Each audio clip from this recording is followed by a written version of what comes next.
తన మహా గొప్ప కృపలో ఇచ్చిన గొప్ప సమయమును బట్టి ప్రభును స్తుతిస్తున్నాను.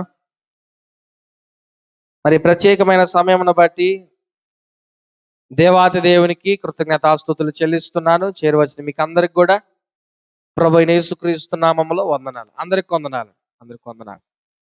దేవుడు మనలందరినీ జ్ఞాపకం చేసుకొని ఈ ప్రత్యేకమైన సమయాన్ని మనకు అనుగ్రహించారు. ఈ లోకంలో ఒక మనిషి ఏదైనా ఒకటి సాధించాలి, ఉన్నతంగా బ్రతకాలి అంటే ఈ లోకంలో అతడు గెలవాలి.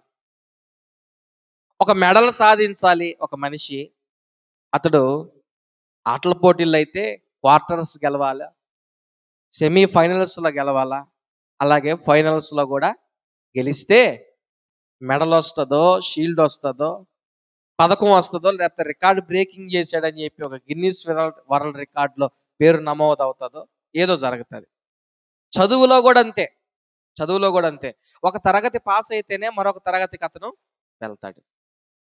లేదా ఒక తరగతిలో బాగా చదివితేనే, ఉత్తీర్ణుడైతేనే అతన్ని సమాజం గుర్తించి ఒక మెడల్ ఇస్తుందో, ఒక పథకం ఇస్తుందో, ఒక షీల్డ్ ఇస్తుందో జరుగుతుంది. ఇది లోకరీత్యా జరిగే కట్టడ పోకడ. అయితే ఒక క్రైస్తవుడు పరలోకాన్ని పొందుకోవాలంటే ఈ లోకానికి ఉన్న ఆ వ్యత్యాసం, లోకానికి పరలోకానికి ఉన్న వ్యత్యాసం పూర్తిగా విరుద్ధం. గమనించండి, ఒక మెడలు పొందుకోవాలంటే గెలవాలి, అలాగే పరలోకాన్ని ఒక క్రైస్తవుడు పొందాలంటే ఈ లోకంలో ఓడిపోవాలా. ఏం చేయాలా చెప్పండి? ఈ లోకంలో ఓడిపోవాలా. ఎందుకు ఓడిపోవాలి సార్ అంటే, మనుషులు ఒక మనిషిని ఒత్తిడి చేస్తారు. ఏ విషయాల్లో ఒత్తిడి చేస్తారు? పొరపాటు చేయమని ఒత్తిడి చేస్తారు, పాపంలోకి వెళ్ళేదానికి ఒత్తిడి చేస్తారు, దేవునికి నచ్చని విషయాలను చేయమని ఒత్తిడి చేస్తారు. అప్పుడు ఒక మనిషి ఆ ఒత్తిడిలో ఓడిపోకపోతే, అంటే మీకు అర్థమయ్యేదని చెప్తా, ఆ మనిషి ఎందుకు ఆ ఒత్తిడికి లోనవుతాడంటే సమాజంలో అందరి దృష్టిలో మంచి అనిపించుకునేదానికి, అందరి దృష్టిలో మంచి పేరు పొందుకునేదానికి, గౌరవం ఉండేదానికి, ప్రశంసించబడేదానికి ఆ ఒత్తిడికి గురైన వ్యక్తి వారు చెప్పింది చేసినప్పుడు ప్రజల విషయంలో మెప్పు పొందుతాడు, కానీ దేవుని విషయంలో మెప్పు పొందలేడు. ఎప్పుడైతే ఆ విధంగా ప్రవర్తిస్తారో ఆ వ్యక్తి ఖచ్చితంగా ఈ లోకంలో గెలుస్తాడు, కానీ పరలోకం పొందే విషయంలో మాత్రం ఓడిపోతాడు. ఐగుప్తు దేశం నుండి ఇజ్రాయేలీలు దేవుడు ఆ చెరలో నుండి విడిపించి తీసుకొస్తే సీనాయి కొండ దాకా వచ్చేసారు. అక్కడ దేవుడు మోషేని ఆ కొండ మీదకి పిలిచాడు. ఎందుకు అంటే ఆ ప్రజలకి కట్టడలు ఇవ్వాలా, ఏ విధంగా జీవించాలో నీకు నేను చెప్తాను, నువ్వు రాసుకొని లేదా వాటిని హృదయంలో పెట్టుకొని ఆ ప్రజలకు నువ్వు బోధించాలి అని చెప్పి మోషేని పిలిస్తే మోషే యెహోషువ ఇద్దరు కూడా కొండకి ఎక్కారు. యెహోషువ ఒక దగ్గర ఆగిపోయాడు, మోషే మాత్రం ఆ దేవుడు ఆ పొద మండుచున్న ఆ స్థలం వద్దకు వెళ్ళాడు. చాలా కాలం అయిపోయింది, 40 పగళ్ళు 40 రాత్రులు అయిపోయింది. ప్రజల్లో ఒక అసహనం, ఒక అనుమానం ఏంటంటే మోషే చచ్చిపోయాడేమో, మోషే ఇంక రాడేమో, మా పరిస్థితి ఏంటి, మమ్మల్ని ఎవరు నడిపిస్తారు, మాకెవరు ముందుగా ఉంటారు అన్న ఆలోచనలు, అనుమానాలు ఎక్కువైపోయినాయి. ఎప్పుడైతే ఈ అనుమానాలు ఎక్కువైపోయినాయో మోషే ఏం చేశాడంటే వెళ్ళే ముందు అహరోను అనే ఆయన్ని, హూరు అనే ఆయన్ని వారికి నాయకులుగా పెట్టిపోయాడు. వారికి ఏమైనా వివాదాలు కలిగినా, ఏదైనా సమస్యలున్నా మీరు చూసుకోండి అని. అప్పుడు ప్రజలందరూ కూడా గుంపుగా అహరోన్ దగ్గరికి వచ్చి అహరోన్ని ఈ విధంగా ఒత్తిడి చేశారు. ఏ విధంగా చేశారంటే నిర్గమాకాండం 32వ అధ్యాయము 1వ వచనాన్ని నేను చదువుతున్నా.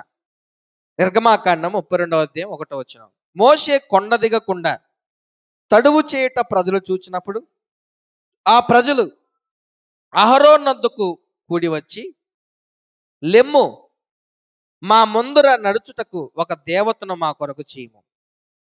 ఐగుప్తుల నుండి మమ్మను రప్పించిన ఆ మోషే అనువాడు ఏమాయనో మాకు తెలియదని అతనితో చెప్పారు. ఈ మాటలు అహరోనుతో ప్రజలు చెప్పినప్పుడు అహరోను అనొచ్చు, వేచి చూద్దాం అనొచ్చు, ప్రార్థిద్దాం అనొచ్చు, లేదు మోషే ఖచ్చితంగా తిరిగి వస్తాడు అని చెప్పనొచ్చు. కానీ అహరోను ఆ విధంగా అనకుండా తక్షణం నిర్ణయం తీసుకున్నాడు. 2వ వచనంలో అంటాడు, అందుకు అహరోను, మీ భార్యలకు, మీ కుమారులకు, మీ కుమార్తెలకు చెవులనున్న బంగారు పోగులను తీసి నా యొద్దకు తిండని వారితో చెప్పగా. అంటే ఈ మాటలు మీకు నేను తెలియజేస్తున్నాను. అహరోను దేవునికి భయపడలేదు, కానీ ప్రజల అసంతృప్తికి భయపడ్డాడు. హీబ్రూ భావం ప్రకారం వాళ్ళు సాధారణంగా అడగల, గుంపుగా వచ్చి అడిగారు. ఆలోచన చేయండి, ఒక మనిషి వచ్చి మాట్లాడితేనో, 2-3 వచ్చి మాట్లాడితేనో సమాధానం చెప్పగలడు. గుంపుగా వచ్చి అడిగితే సమాధానం చెప్తారా? దొమ్మిగా పైన పడి వచ్చి అడిగితే సమాధానం చెప్తారా? చెప్పలేరు. అంటే అహరోను పరిస్థితి అలాగయింది. ప్రజలందరూ కూడా వచ్చి, ఇదిగో నీ తమ్ముడు మోషే ఏమయ్యాడో మాకు తెలియదు, ఇప్పుడు మా పరిస్థితి ఏంటో మాకు తెలియట్లా, కాబట్టి మాకు ఒక దేవుణ్ణి నువ్వు తయారు చేయాలన్నారు. అహరోను కూడా ఆ ఒత్తిడికి, దేవునికి భయపడకుండా, మనుషుల దృష్టిలో మంచి అనిపించుకునేదానికి, మనుషుల దృష్టిలో మెప్పు కోరేదానికి, ఈ లోకం దృష్టిలో గెలిచేదానికి అహరోను ప్రజలు చెప్పినట్లుగానే లోబడిపోయినట్లుగా మనకు వాక్యం తెలుస్తుంది. 1 సమూయేలు 15:24 కూడా సౌలు రాజును గురించి ఉన్న మాట. సౌలు జనులకు జడిసి వారి మాట వినినందున యెహోవా ఆజ్ఞను నీ మాటలను మీరి పాపము తెచ్చుకుంటుని అనే మాట ఆయన మాట్లాడుతున్నాడు. చాలా స్పష్టంగా ఉన్న మాట. ప్రజలకు జడిసి, ప్రజలకు భయపడి, ప్రజల ఒత్తిడి వలన ఈ రోజున చాలా మంది ప్రజల దృష్టిలో మంచి అనిపించుకునేదానికి దేవుని దృష్టిలో చెడ్డవారిగా మారిపోతున్నారు. అందుకే నేనేం చెప్పదలుచుకున్నానో మరలా ఒకసారి చెప్తా. ఒక ఆటల పోటీల్లో మెడలు గెలుచుకోవాలంటే ప్రతి ఆట గెలవాలి. ఒక చదువులో గొప్ప స్థితికి రావాలంటే ప్రతి తరగతి పాస్ అవుతూ రావాలా. కానీ ఒక క్రైస్తవుడు పరలోకాన్ని పొందాలంటే ఈ లోకంలో ఓడిపోవాలా, దేవుని దృష్టిలో గెలవాలా. గట్టిగా చప్పట్లు కొట్టండి, హల్లెలూయా. ఎందుకు ఈ లోకం దృష్టిలో ఓడిపోవాలి అంటే మనుషులు ఒత్తిడి చేస్తారు, వారి అభిప్రాయాన్ని మన మీద రుద్దాలని చూస్తారు. ఇదే చెయ్యని చెప్తారు, ఇది చేస్తేనే నీకు ఘనత కలుగుతుంది అంటారు, ఇది చేస్తేనే మిమ్మల్ని మేము గౌరవిస్తామంటారు, ఇది చేస్తేనే మిమ్మల్ని లెక్క చేస్తామంటారు, ఇది చేస్తేనే నీవు మాతో సహవాసం చెయ్యి అంటారు, ఇది చేస్తేనే మేము నీతో సహవాసంగా ఉంటాం, మీకు తోడుగా ఉంటాం అంటారు. లేదా మాతో మాట్లాడొద్దంటారు, మా ఊర్లో ఉండొద్దంటారు, మిమ్మల్ని వెలేస్తామంటారు, ఇంకోటో ఏదో వారికి ఇష్టం ఇచ్చినట్లుగా ఏదొస్తే అది మాట్లాడతారు. ఎందుకు ఈ మాటలు ప్రస్తావిస్తున్నానంటే ఈ రోజున మనుషుల ఒత్తిడి కారణంగా మనుషులు పెట్టే ఆ భయానికి మనిషి భయపడిపోతూ ప్రజల మెప్పును కోరే క్రైస్తవులు ఎక్కువైపోతున్నారు. చెప్తున్నాను, ఈ లోకంలో ఒక మెడలు పొందాలంటే ఆటలో గెలవాలేమో, చదువులో ఉన్నతమైన స్థానాన్ని తెచ్చుకోవాలంటే ప్రతి తరగతి పాస్ అవ్వాలేమో, కానీ పరలోక రాజ్యాన్ని పొందుకోవాలంటే ఈ లోకంలో నువ్వు ఓడిపోవాలా. గెలిచావనుకో ప్రజల దృష్టిలో నువ్వు చాలా మంచోడివి. ఎందుకు మంచోడివి? పలానోళ్ళని మోసం చేసావు కాబట్టి మంచోడివి, పలానోళ్ళని రౌడీజంగా కొట్టావు కాబట్టి మంచోడివి, పలానా అక్రమ పనులు చేసావు కాబట్టి మంచోడివి. నువ్వు ఎట్టాంటోడివైనా ఇప్పుడు జనాలు ఎట్టయిపోయారు తెలుసా? ఒక 2, 3 ఊరల్ని కాజేసి మొత్తం దోచుకొని ఒక 5, 10 గ్రామాలకు గాని పెట్టాడు అనుకో, వాడెవరో దేవుడు. వెనకాల 100 ఇళ్ళు పోయి ఉంటాయి. వెనకాల ఎన్ని పోయి ఉంటాయి? 100 ఇళ్ళు పోయి ఉంటాయి, ఊడ్చుకోబోయి ఉంటాయి. ఆయన పెట్టింది ఎన్ని ఇళ్ళు? 5కి. అప్పుడు ఆయన అబ్బా దేవుడు ఆయన ఎట్ట పుట్టాడో ఎట్టొచ్చాడో మన కోసం, దేవుడై దిగి వచ్చాడు. మనుష్యుల మనస్తత్వాన్ని గురించి చెప్తున్నాడు. నా ప్రియమైన సహోదరి సహోదరులారా, మనుషుల ఒత్తిడికి, మనుషుల ప్రలోభాలకి గురైపోతున్నావేమో. నీ బంధువులు నిన్ను ఒత్తిడి చేస్తారు, నీ స్నేహితులు నిన్ను ఒత్తిడి చేస్తారు. మేము చెప్పినట్టు వినకపోతే నువ్వు మాకు బంధువు కాదు కూడా అని కూడా అంటారు. అయితే నువ్వు బంధువుని మెప్పించేదానికి దేవుని బాధ పెడితే మాత్రం పరలోకాన్ని పొందుకోలేవు. నీ గ్రామాన్ని సంతోష పెట్టేదానికి దేవుణ్ణి బాధ పెడితే పరలోకాన్ని పొందుకోలేవు. యోహాను సువార్తలో యోహాను భక్తుడు యూదుల గురించి ఒక మాట మాట్లాడతాడు. యోహాను సువార్త 12వ అధ్యాయము 43వ వచనాన్ని మీరు చూస్తే, యోహాను సువార్త 12:43, వారు దేవుని మెప్పు కంటే మనుషుల మెప్పును ఎక్కువగా అపేక్షించిరి. యోహాను భక్తుడు అంటున్నాడు. ప్రధానులు అనేకులు ఆయన నమ్మారంట, కానీ ప్రజల్లో మాత్రం ఒప్పుకోలేదంట. ఎందుకు ఒప్పుకోలేదు తెలుసా? సింహాసనాలు పోతాయేమో, పదవులు పోతాయేమో, గౌరవం పోతాదేమో, సభలో స్థానం పోతాదేమో. ఎందుకు? యేసయ్యను రక్షకునిగా ఒప్పుకొని, అంటే బహిరంగంగా ఒప్పుకుంటే ఏం పోతాయి?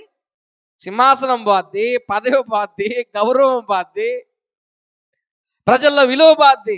కాబట్టి దేవుని మెప్పు కంటే కూడా మనుషుల మెప్పును ఎక్కువగా అపేక్షించారు. ఈ రోజున క్రైస్తవుల పరిస్థితి అలాగే. దేవుని మెప్పు అనేది క్రైస్తవులకు పట్టింది కాదు. దేవుని మెప్పు అనేది క్రైస్తవులకు పట్టింది కాదు. వారికి ఏం కావాలి తెలుసా? ఊరు పొగడాల వాళ్ళని. భలే లైటింగ్ వేసారా వాళ్ళ. ఏం చేశారా? లైటింగ్ వేసారు, అదిరిపోయింది. ఇప్పుడు మీరు గమనించండి, చాలా మంది అన్యులు కొన్నిసార్లు మాట్లాడుకుంటుంటారు క్రిస్మస్ పండుగలు అప్పుడప్పుడు, ఎంత పెద్ద కేకు కోసారా అక్క వాళ్ళ. ఎంత పెద్ద కేకు, మనిషికి ఎంత ఇచ్చారు, మొక్కలు కూడా భలే పడ్డాయి. వాళ్ళు లైటింగ్ వేశారు. అబ్బబ్బబ్బా అబ్బా, వాళ్ళు కట్టుకున్న చీరలుండయి, నగలుండయి, ఎంత బాగుండయో. నిజానికి చెప్పాలంటే మనుషులు దేన్ని చూడాలా? దేన్ని చూడాలా?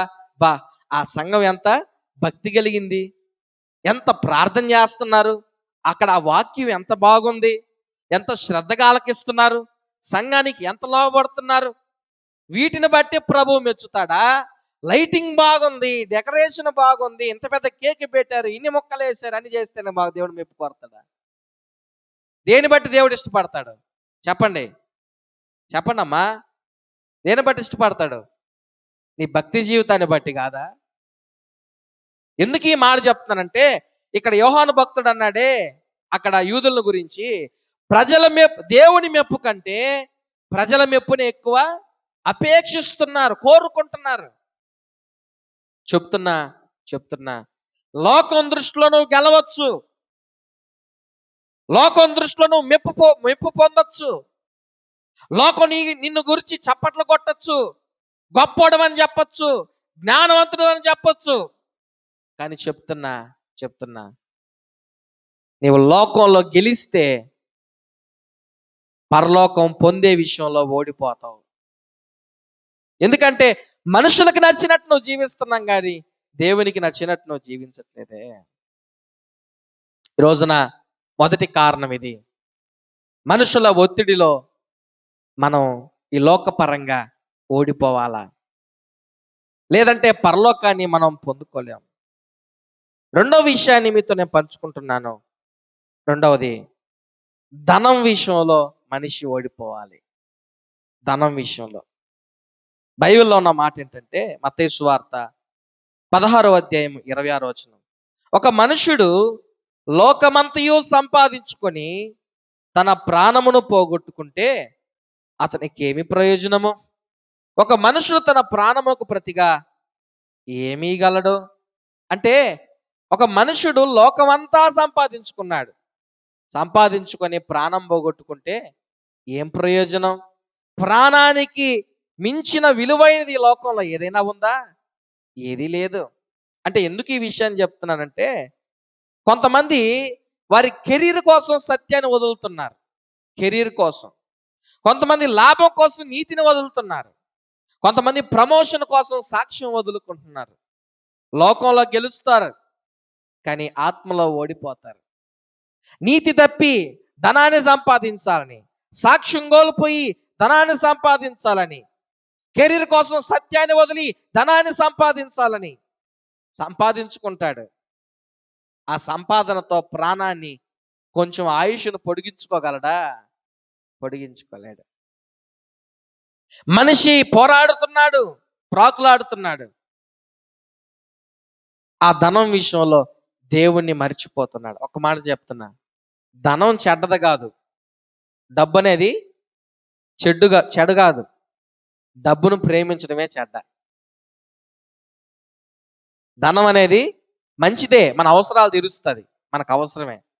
కానీ దాన్ని ప్రేమిస్తామే, ప్రేమించినప్పుడు ఏమవుతుంది తెలుసా? భార్యను మర్చిపోతాం, బిడ్డలను మర్చిపోతాం, సమాజం అంటే మనకు గుర్తుండదు, ఇంకా దేని గురించి మనకు ఆలోచన ఉండదు. ఎట్లాగుంటదంటే మన మనస్తత్వం అంతా ఆ డబ్బే దేవుడు, ఆ కడుపే దేవుడు, ఆ సుఖమే దేవుడు. అదే అదే అదే కొంతమంది డబ్బు ఎక్కువైపోతే వాళ్ళు ఏం చేస్తారో కూడా తెలియదు. మా మోపూరు ప్రాంతంలో మందిరం కడితే, ఆ మందిరం కట్టిన తర్వాత ఆ సైడ్ కాలువ ప్రక్కన చెట్లు వేసాం. షో చెట్లు వేస్తే చాలా అందంగా ఉన్నాయి. కొంతమంది వచ్చినప్పుడు ఫోటోలు తీసుకుంటారు. చాలా బాగుంది సార్, చాలా నీట్గా ఉంది, చెట్లు అందంగా ఉందని చెప్తారు. దాన్ని చూచి పక్కనింటి వాడు ఏం చేయాలా? వీలైతే అతను కూడా అలాంటి షో చెట్లు వేసుకోవాలా. సైడ్ కాలువ దగ్గర ఎంత స్థలం ఉంటుంది? ఎంత ఉంటుంది చెప్పండి? రోడ్డుకి సైడ్ కాలువకి కొంచెం ఇంత ఉంటుందేమో, అంతకు మించి కూడా ఎక్కువ ఉండదు. అక్కడ ఎవడైనా సపోటా చెట్టు, జాంకాయ చెట్టు వేస్తాడా? సపోటా చెట్టు, జాంకాయ చెట్టు వేస్తాడా? నాకు తెలిసి జ్ఞానం ఉన్నవాడు ఎవడు కూడా వేయడు. అతను లెక్చరర్, పెద్ద లెక్చరర్, బాగా నెలకి 2-3 లక్షలు సంపాదిస్తాడు. కేవలం అసూయతోటి, కోపంతో సపోర్ట్ చెట్టేశాడు. అంటే డబ్బు, నేను నవ్వుకుంటా ఉంటా, డబ్బు ఏం చేస్తుంది అంటే మనిషిని అజ్ఞానిగా చేస్తుంది. జ్ఞానవంతుడు అనుకుంటాడు కానీ అజ్ఞానిగా చేస్తుంది. ఎక్కడ ఏం చేయాలో తెలియని విధంగా ప్రవర్తించే విధంగా చేస్తుంది. గౌరవం, మర్యాద లేకుండా చేస్తుంది. ఇతరులను ప్రేమించనివ్వకుండా చేస్తుంది. గుర్తుపెట్టుకోండి, ఇప్పుడు మీరందరూ కూడా దేని కొరకు ప్రార్థన చేస్తుంటారు? సహజంగా మనం అందరమే, అయ్యా నాకు పలానా ఆర్థిక సమస్య ఉంది, పలానా కష్టం ఉంది, పలానా డబ్బులు కావాలని చెప్పి. ఒకటి గుర్తుపెట్టుకోండి, మీకు అప్పులన్నీ తీరిపోయి అకౌంట్లో ఒక 10 లక్షలు కానీ ఉంటే మీరు గుడికి కూడా రారు. ఏమనిపిస్తుంది అంటే, రాకూడదని కాదు కానీ వచ్చే ఆదివారం పోదాంలే. ఏమనిపిస్తుంది? వచ్చే ఆదివారం పోదాంలే, ఇంకొక రోజు పోదాంలే. ఈ రోజున ఆ ధనం విషయంలో క్రైస్తవుడు ఓడిపోకపోతే పరలోక రాజ్యాన్ని పొందుకోలేడు. అందుకే బైబిల్ చెప్తుంది చాలా స్పష్టంగా ధనం గురించి. 1 తిమోతి 6వ అధ్యాయము 9వ వచనాన్ని మనం చూస్తే ధనవంతులగుటకు అపేక్షించువారు శోధనలోను, ఉరిలోను, అవివేక యుక్తములను, హానికరములనైన అనేక దురాశల్లోనూ పడుదురు. అటివి మనుషులను నష్టములోను, నాశంలోను ముంచివేయను. ఎందుకనగా ధనాపేక్ష సమస్తమైన కీడులకు మూలము. కొందరు దాన్ని ఆశించి విశ్వాసం నుండి తొలగిపోయి నానా బాధలతో తమను తాము పొడుచుకున్నది. ఈ ధనాపేక్ష, ఈ ధన ఆశ, ధనంతో కూడిన వాంఛ మనుషుల్ని విశ్వాసాల నుంచి దూరపరచగలదు, దేవునికి దూరం చేయగలదు. ఏదైతే ఈ రోజున ఈ లోకంలో ధనంతో నువ్వు కొనుక్కోగలుగుతున్నావో, ఆ ధనంతో పరలోక రాజ్యాన్ని కొనలేవన్న విషయాన్ని నీకు తెలియజేస్తా. ఈ లోకంలో ధనంతో నువ్వు ఏదైనా కొనగలవు, ఏదైనా చేయగలవు. కానీ నీ ప్రాణాన్ని కొనగలవా? నీ ఆయుష్ను పెంచుకోగలవా? చేయలేవు. కానీ ఈ రోజున ఆ ధనాన్ని ప్రేమించి, ఆ ధనంపై వాంఛ కలిగి నువ్వు ప్రభు దగ్గరికి వెళ్తా ఉన్నావా, లేదా ఈ లోకంలో ముందుకు వెళ్తున్నావా ఆలోచించి. అందుకే బైబిల్లో ఉన్న మాట మరొక మాట మత్తయి సువార్తలో ఉంటుంది. చూడండి, మత్తయి సువార్తలో 6వ అధ్యాయం 24వ వచనం. ఎవడును ఇద్దరు యజమానులకు దాసుడుగా నుండునేరడు. ఎవడును ఇద్దరు యజమానులకు దాసుడుగా నుండునేరడు. అతడు ఒకని ద్వేషించి ఒకని ప్రేమించును, లేదా ఒకని పక్షముగా నుండి ఒకని తృణీకరించును. మీరు దేవునికిని స్థితికిని దాసులుగా నుండనేరరు. ఒకటే ఎంచుకోవాలి. ప్రభు అంటాడు, మొదట నా నీతిని నా రాజ్యాన్ని వెతకండి, అప్పుడు మీకు అవన్నీ దొరుకును, అవి మీకు నేను ఇస్తాను. మీకేం కావాలో నాకు తెలుసు, మీరు నా నీతిని నా రాజ్యాన్ని వెతకండి అని ప్రభు అంటాడు. అందుకే కాబోలు జక్కయ్య ఒక తీర్మానం తీసుకున్నాడు. లూకాసు సువార్త 19వ అధ్యాయం 8వ వచనంలో జక్కయ్య మాట్లాడుతున్న మాట చూడండి. జక్కయ్య నిలువబడి, ఇదిగో ప్రభువా, నా ఆస్తిలో సగము బేదలకు ఇచ్చుచున్నాను. నేను ఎవని యొద్దనైనను అన్యాయముగా దేన్నైనా తీసుకునేలా అతనికి 4 అంతలు మరలా చెల్లింతునని ప్రభుతో చెప్పాను. హల్లెలూయా. ఒకటి గుర్తు పెట్టుకోండి, ఈ లోకంలో జక్కయ్య నష్టపోయి ఉండొచ్చు, కానీ పరలోకంలో జక్కయ్య గెలిచాడు. గట్టిగా చప్పట్లు కొట్టండి. హల్లెలూయా. ఈ లోకంలో జక్కయ్య నష్టపోయి ఉండొచ్చు. ఒకవేళ నీవు ఈ లోకంలో న్యాయం కోసం ఎదురు చూసి ఈ లోకంలో నాకు న్యాయం జరగలేదు సార్ అని చెప్పి నువ్వు ఈ లోకంలో ఓడిపోయి ఉండొచ్చు. ఒకవేళ ఈ లోకంలో నీవు నష్టపోయి ఉండొచ్చు కూడా, దేవుని కొరకు ఎంతో నష్టపోయి ఉండొచ్చు. కానీ చెప్తున్నా, ఆ ధనం కొనలేనిది ప్రభు నీకు ఇస్తాడు. అదే నిత్య జీవం. హల్లెలూయా. అదే నిత్య జీవం ప్రభు నీకు ఇస్తాడు. గుర్తుపెట్టుకోండి, జక్కయ్య ఈ లోకంలో ధనం విషయంలో నష్టపోయాడు. అంటాడు, నా ఆస్తిలో సగము బేదలకు ఇచ్చేస్తున్నా. రెండోది అంటాడు, నేను ఎవరి దగ్గర అన్యాయంగా తీసుకున్నానో వాడికి 4 అంతలు ఇచ్చేసి ఇంకేముంటది ఆయన దగ్గర.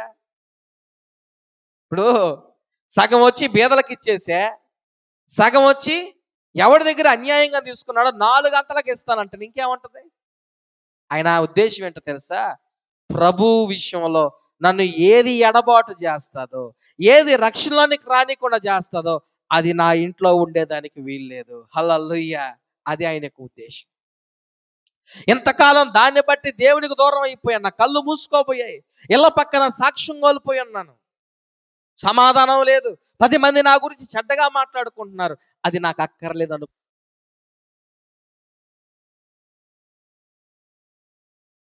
నాకు అవసరం లేదనుకున్నాడు జక్కయ్య. నాకు అవసరం లేదనుకున్నాడు. ఈ ఉదయకాల సమయంలో నా ప్రియమైన సంగమా, మీతో నేను చెప్పే విషయం ఏంటంటే, ఒకవేళ మనుషుల మెప్పు కోసం నిన్ను నువ్వు హెచ్చించుకునే దానికి ప్రయత్నం చేస్తే బహుశా పొరపాటులో పాపంలో పడొచ్చేమో. అమెరికాకి అబ్రహాం లింకన్ అని ఆయన ప్రెసిడెంట్ అయ్యాడంట. ప్రెసిడెంట్ అయితే మొట్టమొదటి సెనెట్ నిర్వహించాడు. ఆ సభలో మాట్లాడుతున్నాడు. మన దేశ అభివృద్ధి కొరకు విరివిగా మీరు పెట్టుబడులు పెట్టాలని చెప్పి ప్రసంగిస్తూ ఉంటే, ఖచ్చితంగా ఒకడు బాగుపడితే ఇంకొకటికి బాధ ఉంటుంది. ఈ లోకరీత్యా అది సహజమే. ఆ ప్రసంగం వింటున్న వారిలో చాలా మందికి బాధ ఉండొచ్చు, కానీ ఒక్కడు బయటపడ్డాడు. ఒకడు ఏం చేశాడంటే, ఆ ప్రసంగం వింటూ ఉండగానే పైకి లేచి, హలో లింకన్, ఇదిగో ఇటు చూడు లింకన్, ఇటు చూడు, ఇదిగో అదృష్టం బాగుండు ఈ అమెరికాకి అధ్యక్షుడు అయ్యామేమో. ఇదిగో నా కాలుకున్న ఈ బూటు మీ నాయన గుట్టింది అన్నాడంట. ఏమన్నాడు? నా కాలుకున్న బూటు మీ నాయన గుట్టింది అన్నాడంట. అప్పుడు ప్రజలందరూ కూడా ఆశ్చర్యపోయారంట. అరే, ఈ అధ్యక్షుడిని, అమెరికాకు అధ్యక్షుడైన వ్యక్తిని ఈ విధంగా మాట్లాడేసాడేంటి ఇతనని. అప్పుడు అబ్రహాం లింకన్ అన్నాడంట, ఒక రోజుసేపు ఆలోచన చేసి, సార్, నిజంగా మీరు నాకు కళ్ళు తెరిపించారు. నేను ఇంత గొప్ప వ్యక్తిని అయ్యానంటే ఖచ్చితంగా దానిలో మా తండ్రి పాత్ర ఉంటుంది. నేను జ్ఞాపకం చేసుకోకపోయినా నీవు నా తండ్రిని జ్ఞాపకం చేశావు, అందుకు నీ కృతజ్ఞతలు. ఒక విషయం చెప్తాను, నా తండ్రి నిజమే బూట్లు కొట్టేవాడే. ఆ బూట్లు కొట్టేటప్పుడు నాకు కూడా నేర్పించాడు. ఒకవేళ నీ బూట్ కానీ ఏదైనా డ్యామేజ్ అయితే చినిగితే నాకు చెప్పు, ఇంటికి వచ్చి బాగు చేసి పోతానన్నాడంట. ఆ మాటకి ఎవడైతే అవమానించాలనుకున్నాడో, ఎవడైతే అతను నిరుత్సాహపరచాలనుకున్నాడో ఆ వ్యక్తి నోరు మొయ్యబడింది. ఆలోచన చేయండి, నేను ఏ ఉద్దేశంతో చెప్తున్నానంటే, ఆ సభలో ఆ వ్యక్తి నీ తండ్రి బూట్లు కొట్టేవాడని చెప్పి ప్రెసిడెంట్ అన్నాడు అనుకోండి. ఒకవేళ ఆ ప్రెసిడెంట్ స్థానంలో నీవు నేనుంటే, తండ్రి నీ బూట్లు కుట్టేవాడు అన్నందుకు అతను నా తండ్రి కాదు అని చెప్పేదానికి మనం ఇష్టపడతామేమో. నా తండ్రి అనేదానికి మనం ఇష్టపడమేమో. మన మనస్తత్వం ఎలాగా? ప్రజల్లో మనం ఎలాగ ఉండాలా? గొప్పగా ఉండాలా, ప్రజల్లో గౌరవంగా ఉండాలా, మెప్పుగా ఉండాలా.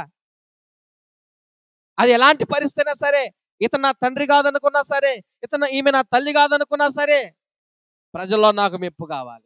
ఒకరితో నాకు పని లేదు, ఎలాంటి పని చేసినా నాకు ఇబ్బందులే, ఎలాంటి పాపం చేసినా నాకు ఇబ్బందులే, ప్రజల్లో నాకు గౌరవం కావాలా, ప్రజల్లో నాకు మెప్పు కావాలా. ఇదే ధోరణి.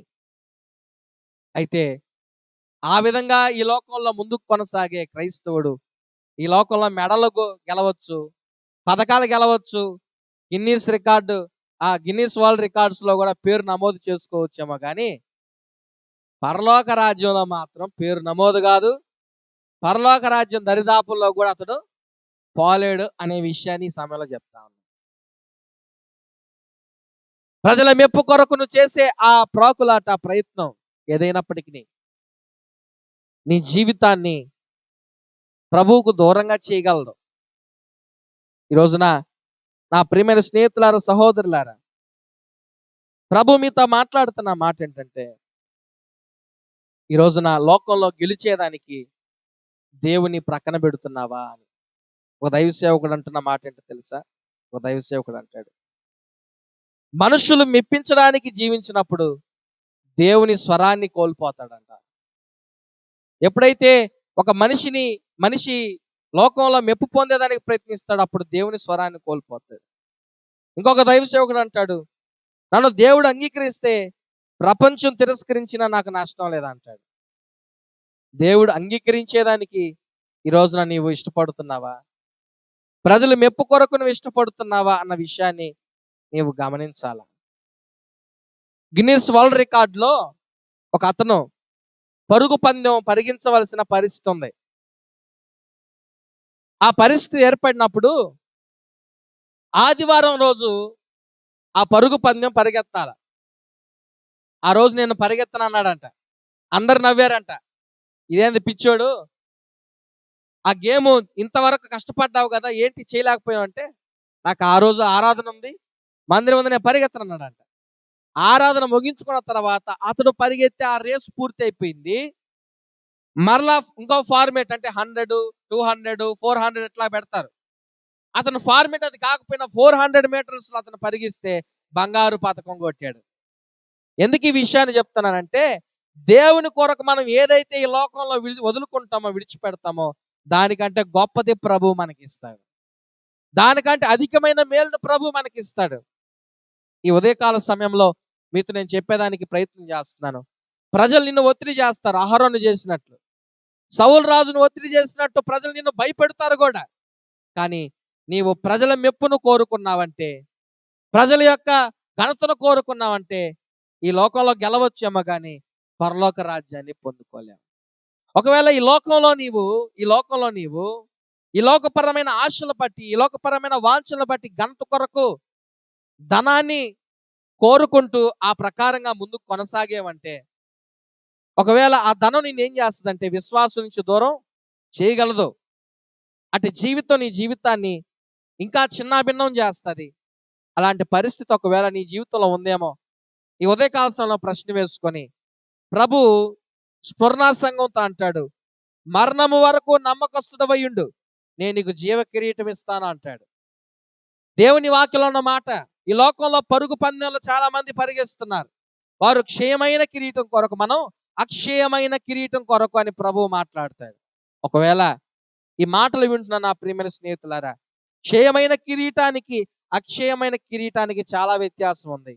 ఒకవేళ నీవు క్షయమైన కిరీటం కొరకు పరిగెడుతున్నావేమో ఆలోచించి, అక్షయమైన కిరీటాన్ని విడిచిపెడుతున్నామో ఆలోచించి, నీ స్వార్థం కొరకు, నీ స్వలాభం కొరకు, ఈ లోకంలో తాత్కాలికమైన సంతోషం కొరకు నీవు అక్షయమైన కిరీటాన్ని విడిచిపెడుతున్నావేమో అది నీ జీవితాన్ని బలహీనపరచగలదు.